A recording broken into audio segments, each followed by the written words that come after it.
A December weekend in Hamtramck, the Polish village cafe where there's a Wigilia celebration about to begin. Okay, we'll figure it out. Alina Klin hosts the gathering. Wigilia, the word comes from the Latin, which means to watch. So it's waiting for, watching out, waiting for Christ to be born, which we celebrate, of course, on Christmas Day. Klin came from Poland 30 years ago. Now she teaches Polish history and culture at Wayne State University. It is the most traditional, the most celebrated of all Polish holidays.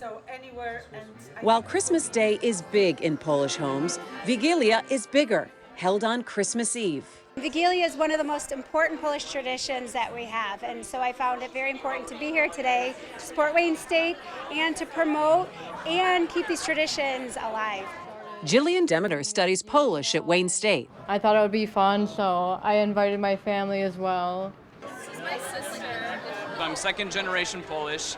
I grew up knowing bits and pieces, but studying the language and getting a degree in that language has given me so much more, and I've been able to now reconnect with my cousins who live in Poland, my family of Polish roots, so it's exciting to be able to be a part of that. On Christmas Eve, we want to be with our families and friends, and we also want to be in our best behavior to assure that the next year will bring us health and prosperity. In Poland, the run-up to Wigilia means fasting, but not too much. They try to eat very lightly, a little bit throughout the day, maybe 2 little meals, and then they would sit down to this very sumptuous, however meatless dinner. And this meatlessness of this dinner is because it's still fast before Christmas. It's not Christmas yet. Some might think Hamtramck, as far as local Polish history goes.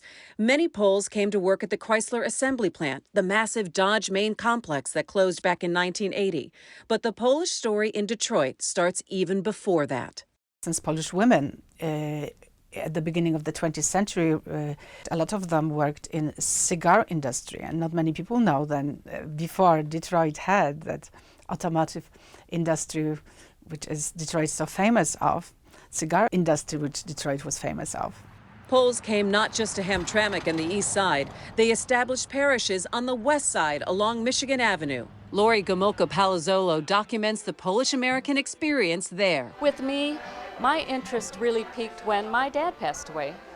My dad was a Polish-American musician. He was quite famous in the Detroit area. His name was Ted Gomulka. He was a trumpeter. Polish-American jazz musicians created polka music, popular in Detroit. Ted Gomulka appeared regularly on radio and television. He was a Decca Records recording star. He had his own polka band for many, many years.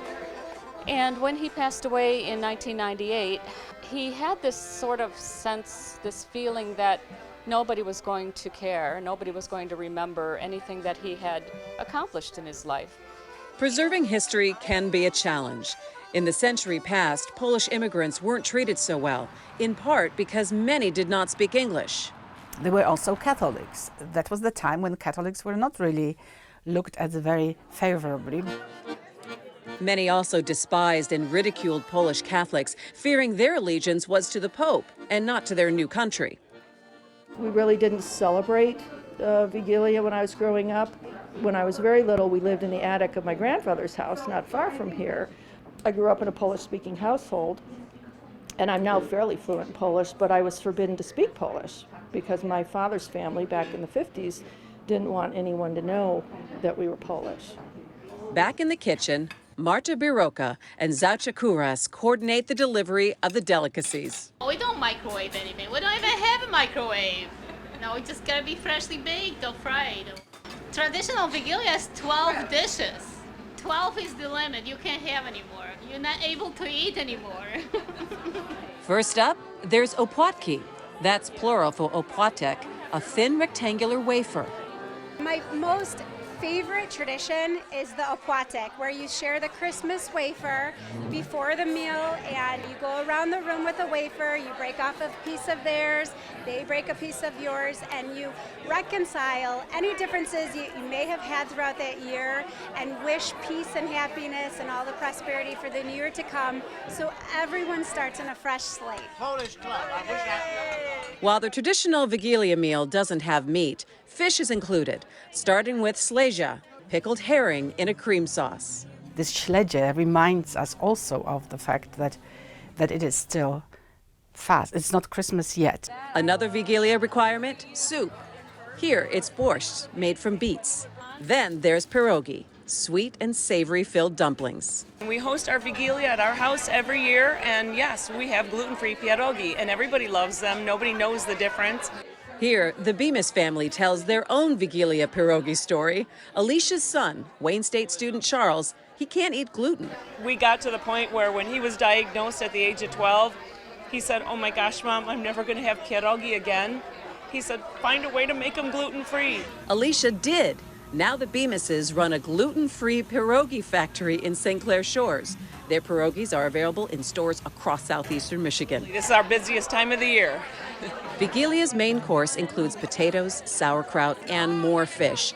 In Poland, it might be a carp fillet, but here, cod is served. For dessert, we'll have for sure poppy seed roll, because poppy seed is one of these magical components in Wigilia, which goes way back to assure prosperity. Next year, you need to eat some poppy seeds at Wigilia.